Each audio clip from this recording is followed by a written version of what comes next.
want to take you back live, however, to the president's state visit in the UK. Okay, there's the helicopter.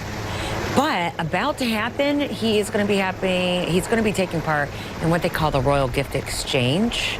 A little pressure on this, because what do you give the Queen of England? If you're the Queen, what do you hand, the Commander-in-Chief of the United States? Let's go to Victoria Arbiter with any word just yet. I don't think it's supposed to happen just yet, correct? Well, we haven't been given any word on what Donald and Melania Trump are gifting the Queen, but if they take a nod from Barack Obama, he previously gave the Queen an iPod. He did happen to give her a brooch as well, but he kind of managed to bridge the gap between the modern world and what is probably considered a much more traditional royal gift. So I'm sure we'll find out at some stage which gifts have been exchanged. But as you mentioned earlier, Robin, it tends to be something that is significant from the country that is visiting and vice versa. So this is all the nice pageantry stuff that the president loves. He loves these type of ceremonies, but it does come for Britain at a particularly difficult time.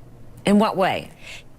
Yes, it's an incredibly delicate time in terms of British politics, really, at the moment. Theresa May, the British Prime Minister, announced her resignation last week. She is staying on through the end of this state visit. But I think everyone in the UK is kind of hoping that Donald Trump may refrain from doing any kind of tweet saying, "I told you so." He's already managed to provoke the London mayor this morning. He'd barely even landed before he was sending insulting tweets. The two of them have had disputes in public before. Last year, during the working visit to the UK last July, Donald Trump did have a few choice words for the Sun newspaper about Theresa May. He then had to backtrack because he spent the next day with her, which was more than a little awkward. So this is a difficult time, but it was a visit that had to go ahead at some point. Theresa May originally extended this invitation 2 years ago, but after an outcry in the UK, I think 1.8 million people signed a petition saying they didn't want Donald Trump to have a state visit. So it's been a long time in coming. But as you mentioned, this is the kind of thing he loves. He loves this pomp and pageantry. He loves a big show in his honour. And really, when tonight comes for the state banquet, he's going to be afforded the very best in lavish royal hospitality. And if anybody knows how to do these big state visits flawlessly, it is Buckingham Palace. So did I read correctly that even the dinner tonight's like 6 months in planning?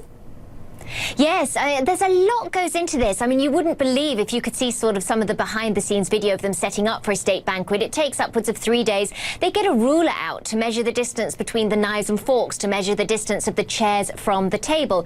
The Queen really wants to make sure that nothing is left to chance. They want to put on the very best show they possibly can. This is not just for Donald Trump. The Queen has conducted well over 100 state visits since she came to the throne in 1952. But this is all about precision. It's about making sure that people who come to Buckingham Palace, who experience Buckingham hospitality, leave feeling like they've experienced something incredibly special. And the Queen will be in there before the Trumps arrive just to make sure that it's all in keeping. She doesn't miss a beat. Oftentimes, she's gone in there and she's asked for the flowers to be moved because they're blocking the microphone, or she's asked for chairs to be moved into a different layout. The Queen doesn't miss a beat, so she'll be overseeing everything herself as well. And will the palace have anything to do with, in terms of, okay, protesters or demonstrators that we saw the last time the president visited?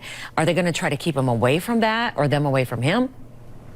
Well, essentially, they have already managed to keep him away from any protesters that might have considered turning up today, simply because the ceremonial welcome was conducted in the Buckingham Palace gardens. Now, that was done for security reasons, not because of protesters. Normally, state visit welcomes are done at Horse Guards Parade, but the same with Obama. They couldn't have a carriage procession because of security. This is the American president, obviously, we are talking about. So I think today they're going to manage to avoid protesters. When Prince Andrew takes the Trumps to Westminster Abbey later this afternoon, that might get a little tricky because that's where the Trump baby blimp 20-foot balloon has been allowed to fly. So I know they'll be keen to avoid that because, of course, they don't want their guest experiencing any kind of downer during his trip. And we know that Donald Trump is incredibly sensitive when it comes to criticism. But he knows, he's well aware that there are going to be protests. And I think that's why he's going to be keen to hit all the right marks, particularly with his speech this evening. And he's not there by himself, obviously. In addition to the First Lady, his adult children, too, I understand, are visiting